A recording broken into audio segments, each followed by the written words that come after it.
তৃতীয় শ্রেণী আমার বাংলা বই, পাঠ ৬।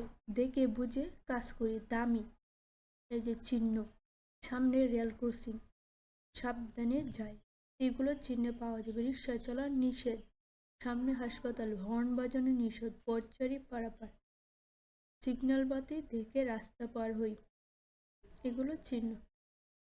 পাঠ ৭। ঘাসফড়িং আর পিঁপড়ার গল্প। শরতের এক দুপুর, চারপাশে রোদ ঝলমল করছে। তখন একটি ঘাসফড়িং গাছের উপর তিরিং বিরিং করে খেলা করছিল। ঘাসফড়িং দেখতে পেল একটি পিঁপড়া রোদের মধ্যে বড় একটা বোঝা টেনে নিয়ে যাচ্ছে।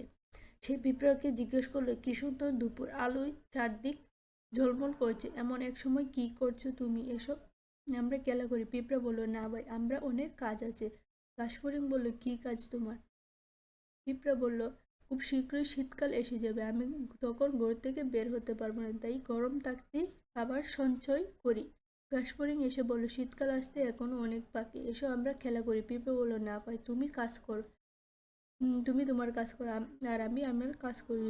ঘাসফড়িং ভাবলো পিঁপড়াটা খুবই বোকা। এই ভেবে সে একাই তিরিং করে খেলা লাগলো। দেখতে দেখতে শীতকাল এসে গেল, সূর্যের তাপ কমে গেল, চারপাশ কুয়াশায় ভরে গেল।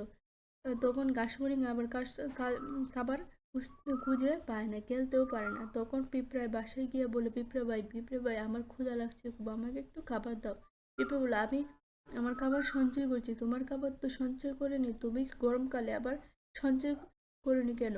ঘাসফড়িং বলে, আমি তো খেলা করছি আর গান গেয়ে বেরিয়েছি। পিঁপড়া বলল, তবে নেচে বেড়াও, সময়ে কাজ না করলে কষ্ট তো তোমাকে পেতেই হবে।